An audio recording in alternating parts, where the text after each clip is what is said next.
السلام علیکم ورحمۃ اللہ وبرکاتہ۔ الحمد للہ رب العالمین والصلاة والسلام علی سید المرسلین، اما بعد فاعوذ باللہ من الشیطان الرجیم، بسم اللہ الرحمن الرحیم۔ سبق نمبر 20، متفرق قواعد یعنی تفریق شدہ جدا جدا قاعدے۔ اس سبق میں بہت سے قواعد موجود ہیں، لیکن خصوصیت کے ساتھ دو قاعدوں پر آپ کی توجہ میں چاہوں گا۔ ایک تو سکتے کا قاعدہ اور دوسرا صاد پر چھوٹی سی سین بہت سی جگہوں پر لکھی ہوتی ہے، وہ قاعدہ کہ کہاں پر ہم صاد پڑھیں گے اور کہاں پر ہم سین پڑھیں گے۔ پہلا قاعدہ ہے اظہار مطلق کا۔ ان چار کلمات میں نون ساکن کے بعد حرف جر ملون ایک ہی کلمے میں آنے کی وجہ سے ادغام نہیں ہوگا بلکہ اظہار مطلق ہوگا، اس لیے ان چاروں کلمات میں غنہ نہ کریں۔ تنوین نون ساکن کے بعد حرف جر ملون میں سے کوئی حرف آ جائے تو ادغام ہوگا، جیسا کہ آپ پچھلے سبق میں پڑھ چکے ہو۔ ادغام کے قاعدے میں حرف جر ملون 6 ہے، یا را میم لام واو نون۔ اب یہاں پر نون ساکن بھی ہے اور اس کے بعد جر ملون والے حروف میں سے دو حروف بھی موجود ہے، یا بھی موجود ہے، واو بھی موجود ہے، لیکن یہاں پر جر ملون نہیں ہوگا بلکہ اظہار مطلق ہوگا۔ کیوں؟ نون ساکن کے بعد یا اور واو ایک ہی کلمے میں آئے، اس وجہ سے یہاں پر ادغام نہیں بلکہ اظہار مطلق ہوگا، لہذا یہاں پہ غنہ نہ کریں۔ دن یا بن یا نن سن وانن قن وانن۔ سکتہ کسے کہتے ہیں؟ آواز روک کر سانس لیے بغیر آگے پڑھنے کو سکتہ کہتے ہیں، یعنی آواز رک جائے اور سانس جاری رہے۔ ان چار کلمات میں سکتہ واجب ہے۔ سکتہ کا حکم یہ ہے کہ متحرک کو ساکن کیا جائے اور دو زبر کو الف سے بدل کر پڑھا جائے۔ ویسے تو سکتہ قرآن پاک میں بہت سی جگہوں پر آتا ہے، لیکن چار جگہیں ایسی ہیں جہاں سکتہ واجب ہے۔ آپ لوگوں سے یہ بھی میں گزارش کروں گا کہ یہ چار جگہیں جہاں سکتہ کرنا واجب ہے، ان کے پاروں کے نام بھی یاد رکھ لینا، تاکہ جب بھی آپ اس پارے کی تلاوت کرتے کرتے سکتہ آئے آپ وہاں پر فوراً سکتہ کر لو۔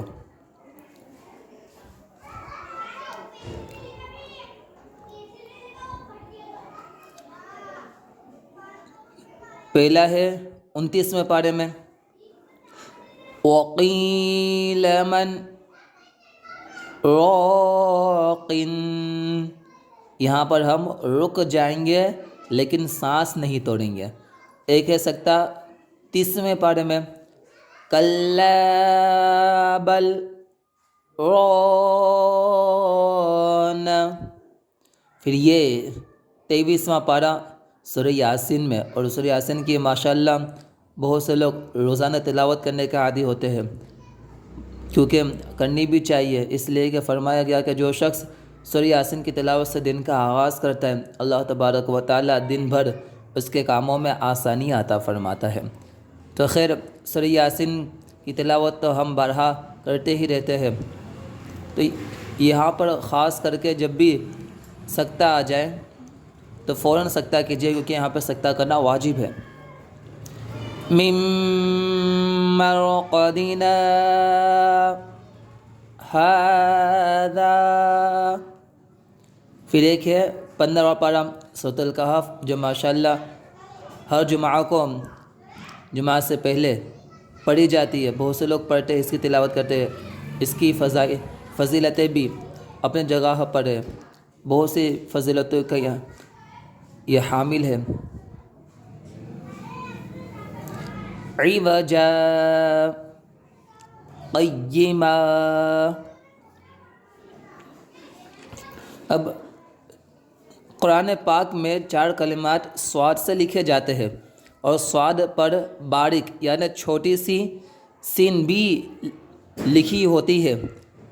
ان کے پڑھنے کی تفصیل اس طرح ہے کہ پہلے اور دوسرے میں صرف سین ہی پڑھیں گے، تیسرے میں صاد اور سین دونوں پڑھنا جائز ہے، اور چوتھے میں صرف صاد ہی پڑھا جائے گا۔ اب جو پہلا جہاں پر ہم صرف سین ہی پڑھیں گے اور دوسرے پارے میں، دوسرا جہاں پر بھی ہم سین ہی پڑھیں گے وہ 8واں پارے میں، تیسرا جہاں پر صاد پڑھ لو چاہے سین پڑھ لو یہ 27ویں پارے میں، اور تیسرا جہاں پہ ہم کو صاد ہی پڑھنا ہے یہ 30ویں پارے میں۔ ان پاروں کے نام کے ساتھ یاد رکھ لیجئے تو زیادہ بہتر ہوگا۔ یبسط بسطة ام هم المسیطرون، اس طرح بھی پڑھ سکتے ہیں ام هم المسیطرون بمسیطر، یہاں پر ہم صاد ہی پڑھیں گے۔ تسہیل، تسہیل کے معنی ہے نرمی کرنا، یعنی دوسرے حمزہ کو نرمی کے ساتھ پڑھے۔ قرآن پاک میں صرف ایک کلمے میں تسہیل واجب ہے،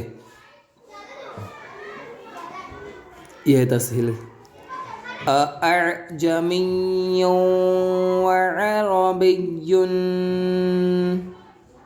یہاں پر ہم کیا کریں گے؟ دوسرے حمزہ کو یعنی کہ اسے دوسرے حمزہ کو نرمی کے ساتھ پڑھیں گے۔ امالہ، زبر کو زیر کی طرف اور الف کو یا کی طرف مائل کر کے پڑھنے کو امالہ کہتے ہیں۔ امالہ کی را کو اردو کے لفظ قطرے کی را کی طرح پڑھیں، یعنی رو یا زیر ری نہیں بلکہ اردو میں جس طرح پڑھتے ہیں رے رو یا زیر رے پڑھے، جیسے مجریہا۔ پورے قرآن پاک میں صرف یہی ایک ورڈ ہے، یہی ایک کلمہ ہے جس میں فقط اسی را کو ہم مجہول پڑھیں گے، علاوہ اس کے پورے قرآن پاک کو معروف پڑھا جاتا ہے۔ مجہول یعنی کہ اردو کی را کی طرح اس را کو ہم پڑھیں گے، ری ہے لیکن یہاں پہ رے ہم پڑھیں گے، مجریہا، اس طرح پڑھنے کو امالہ کہا جاتا ہے۔ بئس الاسم الفسوق، اس کلمے میں لام سے پہلے، اس کلمے میں لام سے پہلے اور لام کے بعد، لام سے پہلے اور لام کے بعد دونوں الف نہ پڑھیں بلکہ لام کو زیر دے کر پڑھے، جیسے بئس الاسم الفسوق۔ امید ہے کہ آپ تمام لوگوں کو سبق سمجھ میں آ گیا ہوگا، اور اگر کچھ سمجھ میں نہ آیا ہو تو آپ مجھ سے پوچھ سکتے ہو۔ استغفر اللہ ربی من کل ذنب و خطیئتہ و اتوب الیہ۔ السلام علیکم ورحمۃ اللہ وبرکاتہ۔